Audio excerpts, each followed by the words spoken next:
जी अस्सलाम वालेकुम dear students. Our today's topic is vitamin D. ये तीसरा इम्पॉर्टेंट विटामिन है जो आज के इस सबक के अंदर हम पढ़ेंगे। पहले हम विटामिन ए और सी के बारे में पढ़ चुके हैं। The best known function of vitamin D is to help regulate blood level of calcium and phosphorus. Vitamin D का बॉडी के अंदर बेस्ट जो इसका रिज़ल्ट है, इसका फंक्शन है, वो है ब्लड लेवल को, ब्लड के अंदर कैल्शियम का और फास्फोरस का लेवल उसको रेगुलेट करना, उसको बरकरार रखना।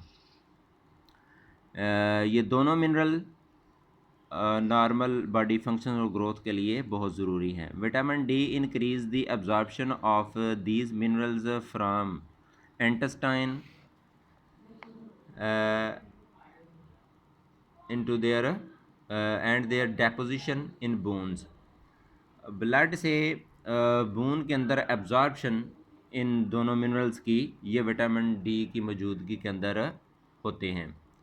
Vitamin D is mainly found in fish liver oil. मछली के जिगर के तेल में ये पाया जाता है। No these are the sources. पहले जो हमने ये दो लाइनें पढ़ी हैं, ये इसका रोल है, role of vitamin D in the body.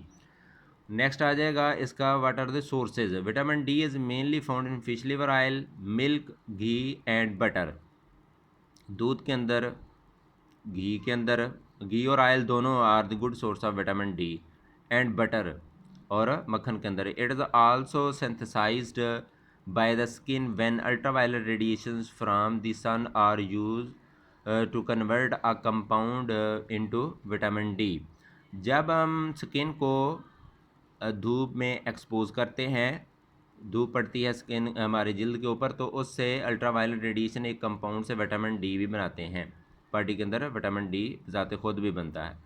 Long term no आगे इसकी डेफिशिएंसी की रिलेटेड जो प्रॉब्लम है वो आ रही हैं डेफिशिएंसी से। Long term deficiency of vitamin D, vitamin D की ज़्यादा देर कमी रहे तो क्या होता है, अफेक्ट्स बोन्स, हड्डियाँ मुतासर होती हैं।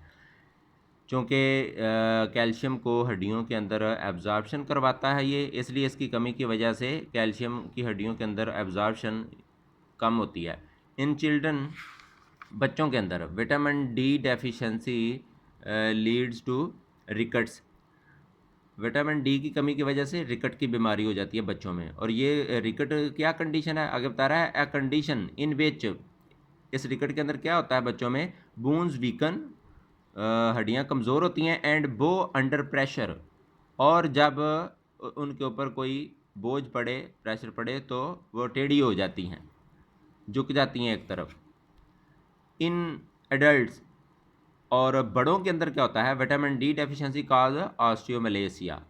ऑस्टियोमलेशिया की जो बीमारी है वो उसको ये लेके आती हैं बड़ों के अंदर। और उसमें क्या होता है, और सॉफ्ट बोन, इसका दूसरा नाम सॉफ्ट बोन भी है। अच्छा, एक और बीमारी ऑस्टियोमलेशिया और ऑस्टियोपोरोसिस, ये दोनों जो हैं वो हो सकती हैं। Increasing the risk for fracture in bones, हड्डियाँ जल्दी टूट जाती हैं जब चोट लगे या गिरे। बड़ी उम्र का जो इंसान है, अगर वो गिरता है तो या उसको चोट लगती है तो उसकी हड्डी जो है वो जल्दी टूट जाती है। तो इसमें एक्चुअली जो मिनरल्स हैं, ख़ास तौर पर कैल्शियम और फास्फोरस, चूँकि उनमें कमी हो जाती है हड्डियों के अंदर बड़ी उम्र में, अगर ये डाइट के अंदर ना ली जाए प्रॉपर कैल्शियम, तो जो हड्डियों में मौजूद कैल्शियम है फिर ब्लड लेवल जो है उसको पूरा करने के लिए ये हड्डियों से ही कैल्शियम फिर ब्लड में जाना शुरू हो जाता है, तो फिर हड्डियाँ वीक हो जाती हैं। ये एक छोटा टॉपिक है विटामिन डी, और ये एक टेबल इन्होंने दिया हुआ है। ये जो तीनों विटामिन हैं, ये जो हमने पढ़ा है उसी में से इसको एक्सट्रैक्ट करके लिखा हुआ है, जिसमें सोर्सेज, फंक्शंस और डेफिशिएंसी सिम्टम्स आ जाती हैं। इस टेबल को भी आप लोगों ने अच्छे तरीके से याद कर लेना है। जो इंपॉर्टेंट है, शार्ट क्वेश्चन आए फिर इसी में से डायरेक्ट आंसर दिया जा सकता है कि इसमें सोर्सेज का पूछा जाए, फंक्शन का पूछा जाए, या डेफिशिएंसी सिम्टम्स, इन तीनों में से किसी का पूछा जाए तो आप इससे जल्दी से आंसर दे सकते हैं। इसको भी आप देखें। और जो नेक्स्ट है हम इसको वाटर का जो टॉपिक है वो भी हम साथ ही इसमें देख लेते हैं। नेक्स्ट है affect of water and dietary fibre. Actually water और डाइटरी फाइबर जो है ये भी हमारी खुराक का एक हिस्सा है, जिसमें हम पहले कार्बोहाइड्रेट्स, प्रोटीन्स, लिपिड्स वगैरह और विटामिन वगैरह पढ़ चुके हैं। तो वाटर जो है ये आप जानते हैं कि हमारी खुराक का एक इम्पॉर्टेंट हिस्सा है। तो ना हम देखते हैं कि strictly speaking water and dietary fibre are not considered as nutrients. ये न्यूट्रेंट तो नहीं है, but they do play important role in life, लेकिन ज़िंदगी में इनका एक बड़ा अहम किरदार है। वाटर को देखते हैं। Approximately 60% of the adult human body is composed of water. 60% जो बॉडी है बाय वेट आप समझें कि वो पानी से बनी हुई है। Nearly all life sustaining chemical reactions require an aqueous या वाटरी इन्वायरमेंट। जितने भी केमिकल रिएक्शन बॉडी में होते हैं उनको वाटरी इन्वायरमेंट चाहिए। आमतौर पर ज़्यादातर रिएक्शन जो साइटोप्लाज्म है सेल का उसमें होता है, और साइटोप्लाज्म आप देखते हैं कि वो एक एक्वस मीडियम है। Water also functions as the environment in which water soluble food stuff is absorbed in the intestine. जो भी चीज़ हम खाते हैं वो अल्टीमेटली इंटेस्टाइन में डाइजेस्ट होती है, तो वो वाटर सॉल्युबल जो चीज़ें हैं वो उसमें डाइजेस्ट होकर ब्लड में चले जाते हैं। And the waste products are eliminated in urine. और जो वेस्ट प्रोडक्ट है वो यूरिन के ज़रिए उसको बाहर निकाल दिया जाता है बॉडी से, यूरिनेशन के अमल से, यानी पेशाब के ज़रिए वो बाहर निकल जाते हैं। Another essential role of water, दूसरा जो बड़ा अहम किरदार है पानी का बॉडी के अंदर, वो है is to maintain body temperature through evaporation. Evaporation के ज़रिए बॉडी टेम्परेचर को मेंटेन करना। वेपोरेशन कैसे होती है? एज इन स्वीटिंग, जब पसीना आता है। जब पसीना आता है एक्चुअली जब बॉडी का टेम्परेचर राइज़ होना शुरू करता है तो उसमें पसीना आना शुरू हो जाता है जे, और पसीने से वेपोरेशन का अमल तेज़ हो जाता है। और evaporation is a cooling process. ये आपने केमिस्ट्री में पढ़ा है कि evaporation is a cooling process. तो फिर वो जल्द जो है वो कूलिंग का अमल करती है।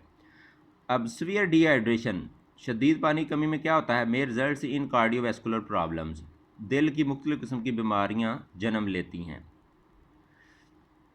The estimated water requirement of an average adult is 2 litre per day. एक नॉर्मल बंदे को पानी की रोज़ाना 2 लीटर रोज़ाना की बुनियाद पर ज़रूरत होती है फॉर नॉर्मल बॉडी फंक्शन।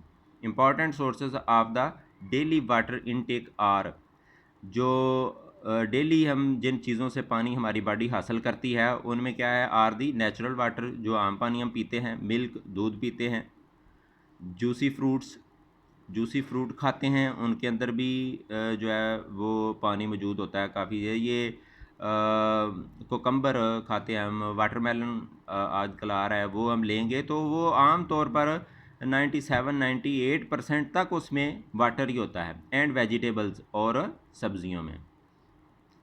तो ये वाटर के मतलब ये टॉपिक हमारा हो गया आज का। तो इसमें जो दोनों में जो इम्पोर्टेंट क्वेश्चन जो है वो आएंगे, इसको आप देख लें, इस वीडियो को पॉज करके आप देखें और साथ बुक से इन इम्पॉर्टेंट क्वेश्चंस जो हैं उनको अच्छे तरीके से आपने रिवाइज़ करना है।